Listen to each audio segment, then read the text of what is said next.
Oi, gente. Hoje a gente vai dar continuidade aos estudos sobre o livro O Cristão Contagiante. E vamos falar sobre o capítulo 6, que tem como título, como tema, a força do sacrifício. E daí, a gente, quando tem uma visão de sacrifício geral, a gente sabe que o sacrifício ele move as pessoas, ele comove os corações. E você está disposto a se sacrificar por alguém? A sacrificar suas prioridades pelas prioridades de outra pessoa? Você está disposto a trocar os seus interesses pelos interesses de outra pessoa em um dado momento, mesmo que você precise muito mais priorizar os seus interesses do que os de outras pessoas? Alguém... É uma bateria de perguntas, né? Alguém já comoveu o seu coração por causa de um sacrifício que fez por você? Independente de ser grande, um sacrifício muito grande ou um sacrifício muito pequeno, essa pessoa comoveu tanto a ponto de que você nunca mais esqueceu? Se você já passou por uma situação dessa, bom, você nunca mais vai esquecer desse tipo de sacrifício. Agora, você imagine um cenário assim, você vai visitar uma pessoa carente e essa pessoa carente lhe trata com prioridade além de sua família. Vamos exemplificar melhor. Nessa casa tem pouca comida, tem pouca água, não tem muito lugar para sentar, mas lá ela lhe dá o melhor lugar para você sentar, ela lhe dá a melhor comida que ela pode fazer, mesmo sabendo que amanhã ou mais tarde pode faltar comida para essa pessoa e para a família dela. Bom, no primeiro momento você ia dizer, não, por que isso? Melhor não. Eu estou bem, é melhor não fazer isso, vai faltar para você. Mas a pessoa, não, eu quero lhe dar, eu quero lhe receber com o melhor que eu tenho. E daí você fica naquele negócio, eu recuso porque eu sei que vai faltar, ou eu aceito porque ela está fazendo de bom coração e seria falta de educação eu não aceitar. Bom, independente da decisão que você tomar, essa vai ser uma atitude que vai lhe marcar para a vida toda. Uma pessoa que ia faltar comida para ela e ela preferiu dar para você. Agora sim, quando a gente fala de sacrifício, a gente pensa muito de, eu vou morrer por essa pessoa eu mato e morro, pelo meu filho, ninguém mexe com o meu filho que eu vou mundos e fundos atrás de quem fez isso. Sabe, a gente pensa em sacrifício como como atos muito grandes, mas o sacrifício ele também pode ser algo pequeno, sabe? Você abrir mão de estar com sua família para estar com um amigo. Você abrir mão de um dinheiro que você estava guardando para você ajudar uma pessoa que às vezes nem é seu amigo, mas numa situação difícil.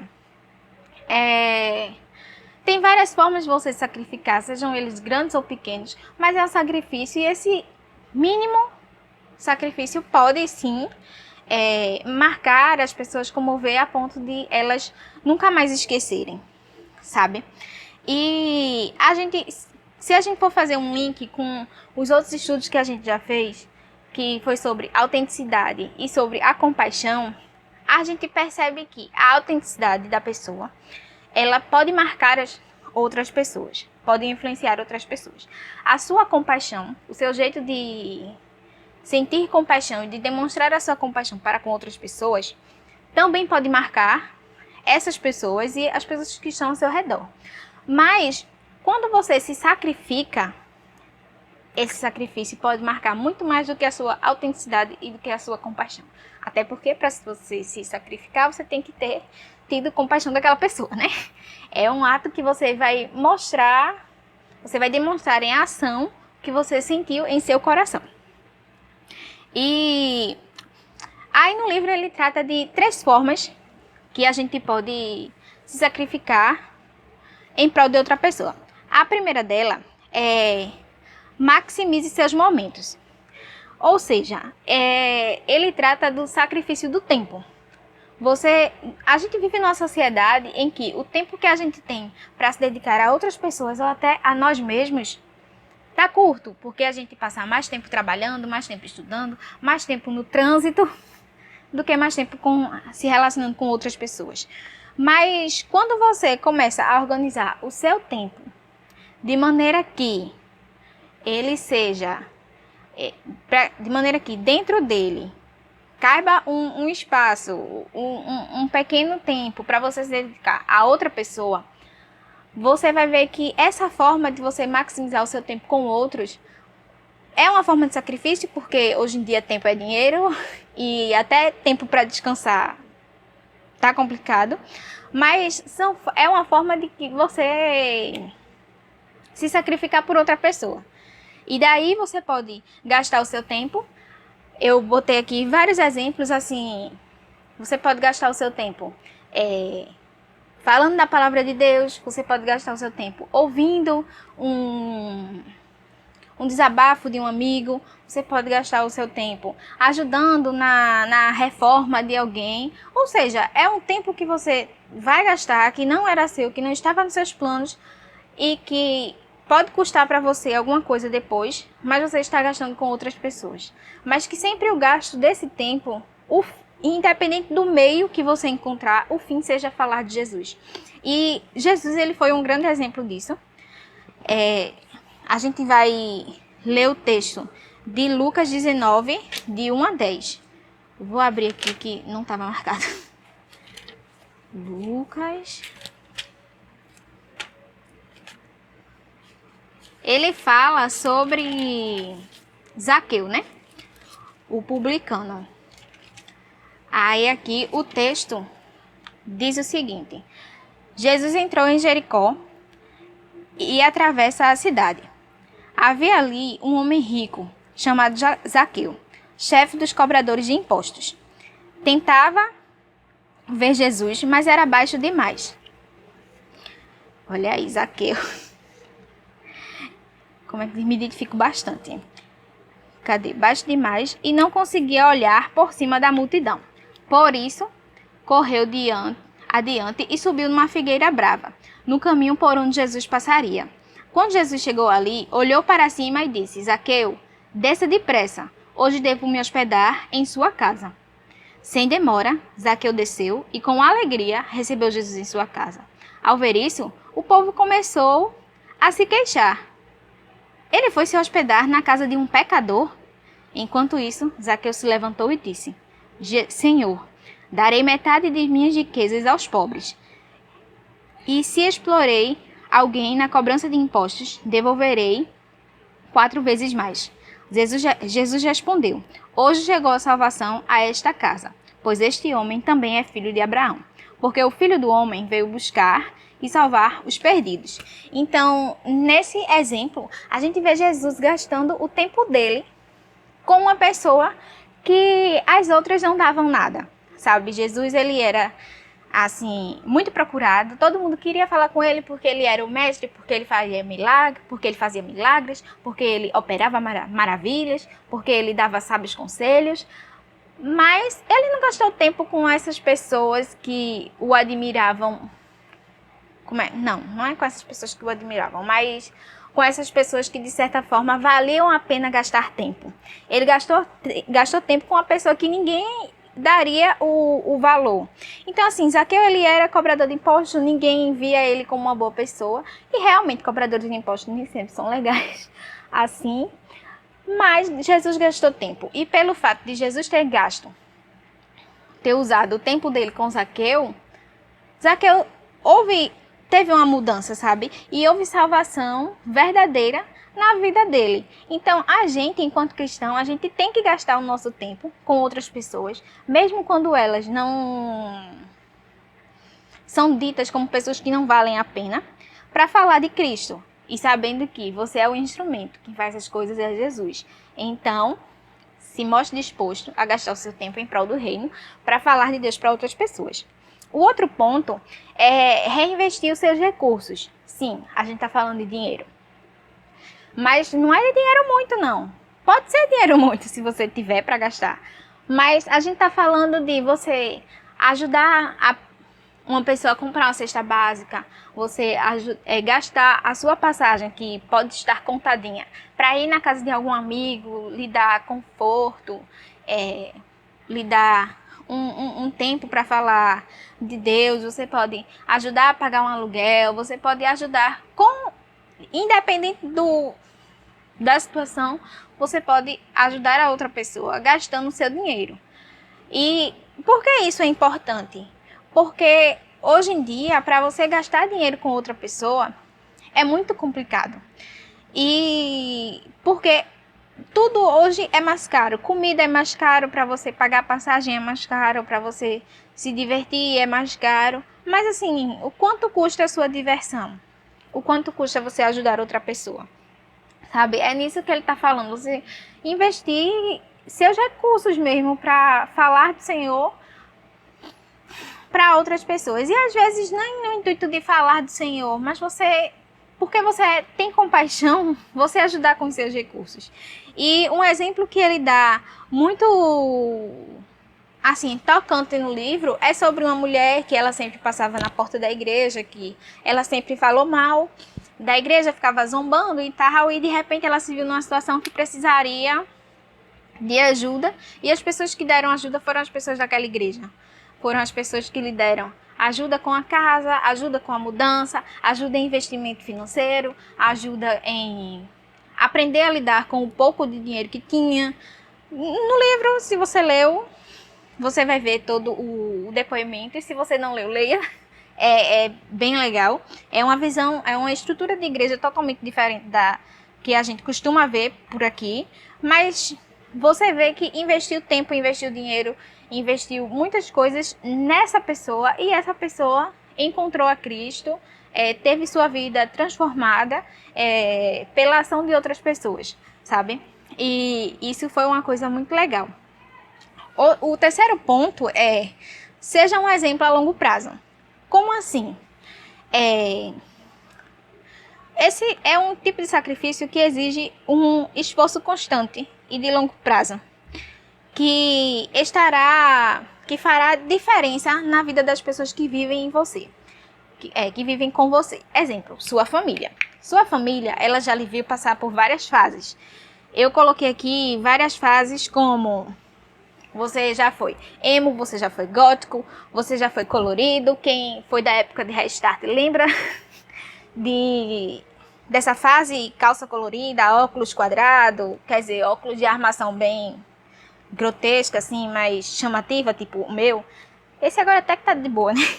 Tem, assim, as pessoas que eram da turma do rap, também já fui dessa turma, assim, de usar calça larga, blusa larga, óculos, enfim, essas coisas assim que são fases que você passa pouco tempo por elas, e por sua família já lhe conhecer, ela pode achar que esse momento de você como cristão pode ser também uma fase.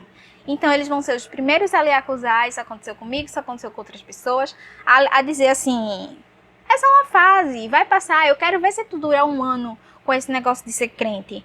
Mas você investir na sua vida, ou ser um exemplo a longo prazo, é demonstrar uma mudança verdadeira. É difícil, mas não é impossível, porque se você tiver uma conversão verdadeira, o Espírito Santo está com você e ele vai lhe ajudar nisso. E tem pessoas, principalmente as que lhe acompanharam desde pequeno, seja família, amigos, vizinhos, já lhe viu passar por tanta coisa, a ser uma pessoa rebelde, a mudar, a não gostar de estudar e agora gostar de estudar, ou o contrário. São pessoas que viram suas fases e que podem não acreditar em uma transformação. E investir isso, ser um exemplo a longo prazo, é mostrar que Deus, ele realmente fez uma mudança em você. Deus, ele mudou o seu jeito de falar, o seu jeito de agir, mas não de você tirar a sua personalidade, mas tirar aquilo que desagrada. Tipo assim, eu tenho gênio forte, mas não é porque eu tenho gênio forte que eu vou sair falando palavrão para todo lugar, entendeu? São essas mudanças mínimas de comportamento, de forma de viver, que você vai ser um exemplo a longo prazo, que você vai ser um exemplo para essas pessoas e que elas vão ver a mudança em você a ponto de perguntar: como essa pessoa mudou tanto? Eu pensei que ela não tinha mudado, mas ela realmente mudou. Sabe, eu não esperava aquele rapaz que era todo louco, todo agressivo, respondia a todo mundo, hoje está com uma conduta totalmente diferente. Eu pensei que era por pouco tempo, mas tá durando. Será que o negócio é de verdade? Sabe, para as pessoas começarem a questionar sobre a mudança que tem em você. E isso pode durar 5 meses, pode durar 1 ano. Tem pessoas que vão olhar sua conduta durante 5 anos, depois desse tempo todo é que vai dizer: você realmente tem uma conduta diferente. Por que você é assim? E você dizer: foi Deus que mudou a minha conduta. Essa semana eu estava conversando com minhas amigas e elas dão muita atenção a essa coisa de signo, sabe? Áries, Sagitário, não sei o quê. Aí uma delas fez: G é de Áries. É uma pessoa que é muito impulsiva, que é braba, que é grossa, que é não sei o quê. Aí eu fiz: rapaz, se esse negócio de ascendente, descendente, lua, estrela for verdade, eu tenho tudo em Áries. Porque pessoa braba, pessoa sem paciência, essa pessoa está aqui. Aí eu complementei o seguinte: eu dedico essa minha mudança ao tempo com Deus.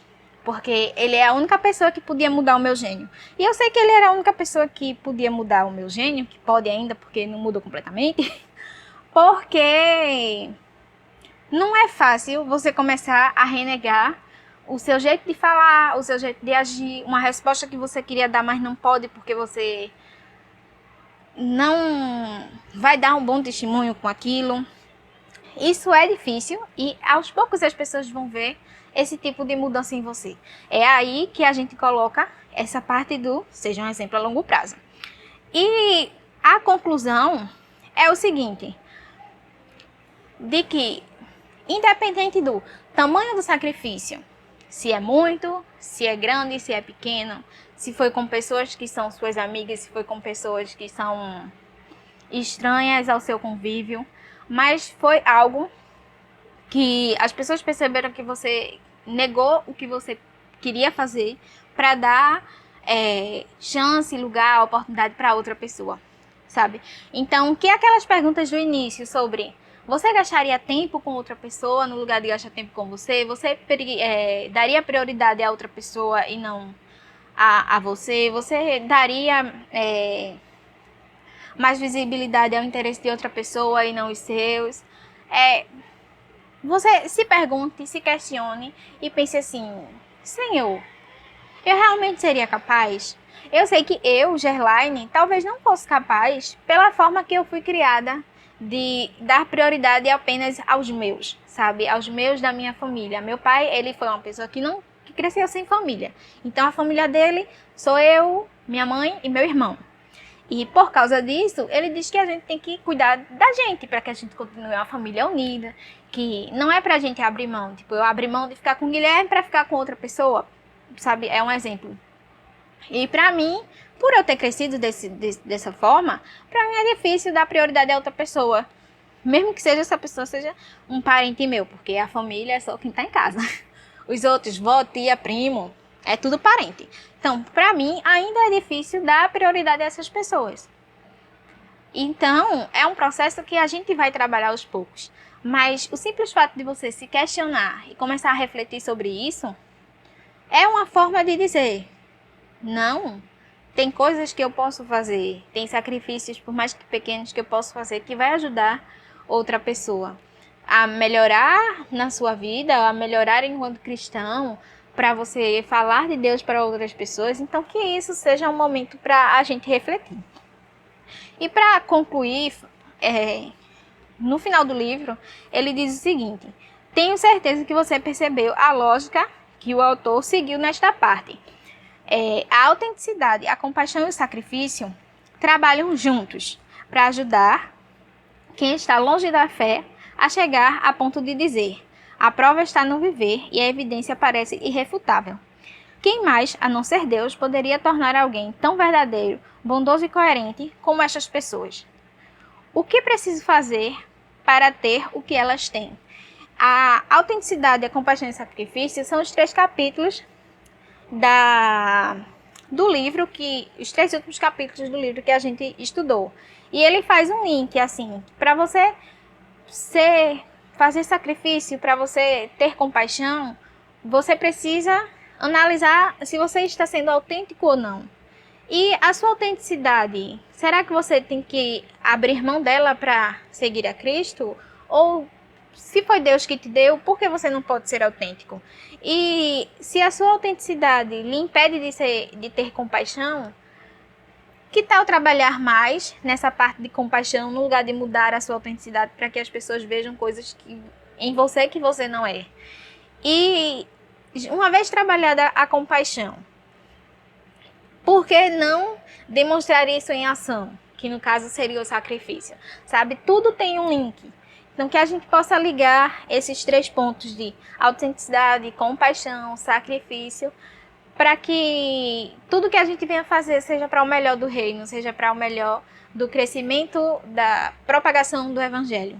Que nós possamos ser instrumentos de Deus, independente da nossa forma de ser, da nossa forma de ter sido criado, que a gente consiga renegar a nós para dar lugar a Cristo e renegar os nossos interesses para dar atenção aos interesses de outras pessoas, e que independente do meio, que independente do que você faça, o fim seja falar de Cristo para outras pessoas, contagiar as pessoas. E se não é possível contagiar através da sua fala, que seja através da sua vida, seja através da mudança que Deus tem feito nela e que as pessoas tenham observado e visto que realmente houve uma mudança em você e que ela se questione o porquê que não há essa mudança nela e procure entender, procure buscar aquilo que você tem para que ela também tenha. Esse é o meu desejo.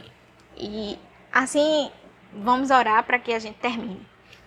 Senhor Deus e Pai, eu te agradeço, Deus, porque o Senhor está conosco todos os dias, porque o Senhor é o único que pode fazer mudanças em nossos corações e em nossas vidas. Que nós possamos, Pai, mostrar essas mudanças para as outras pessoas, pela nossa forma de agir, pela nossa forma de falar, pela nossa forma de se preocupar com o outro. Que nós possamos, Pai, aprender contigo, com os exemplos de Jesus, com os exemplos que a gente vê na Bíblia, que o Senhor pode mudar. O Senhor é o Deus do impossível e do possível, porque toda mudança é possível. O Senhor é o Deus que pode fazer isso e que a gente possa, Pai, nos derramar aos teus pés, dizendo: eis-me aqui, faz de mim o que tu quiser. E que a partir do momento que nós nos dispormos como instrumentos que a gente possa realmente falar de ti para outras pessoas, que se não for por conversa, por diálogo, que seja pela nossa forma de viver, pelo nosso testemunho com outras pessoas. E que a gente possa, de alguma forma, impactar outras pessoas, e que aquelas pessoas que estão ao nosso redor, seja da nossa família, sejam nossos amigos, seja no nosso trabalho, que a gente possa impactar a vida delas a ponto delas perguntarem o porquê que nós somos diferentes e virem à tua procura, à tua busca. Abre os corações, tanto da gente, para que o Senhor possa entrar e fazer todas as mudanças necessárias, mas das outras pessoas. Que o Senhor possa abrir os corações, amolecer aqueles endurecidos, para que nós, como instrumentos, possamos agir no meio das outras pessoas. Eu oro a Ti, Pai, para que nesse momento de vírus, contaminação em massa e tudo mais, para que nesse momento a gente, como cristão, possa se perguntar o que a gente está fazendo em prol do Teu reino, e que as outras pessoas possam se apegar a Ti nesse momento difícil e se aproxime cada vez mais de Ti. Que o Senhor esteja com a nossa juventude, que a gente possa realmente nos mover em prol do Teu reino, em casa, nos juntando em oração através dos meios de comunicações, mas que a gente nunca perca a comunhão e também nunca perca a essência da nossa vida, que é Cristo. É isso que eu te peço e te agradeço em nome de Jesus. Amém. Amém.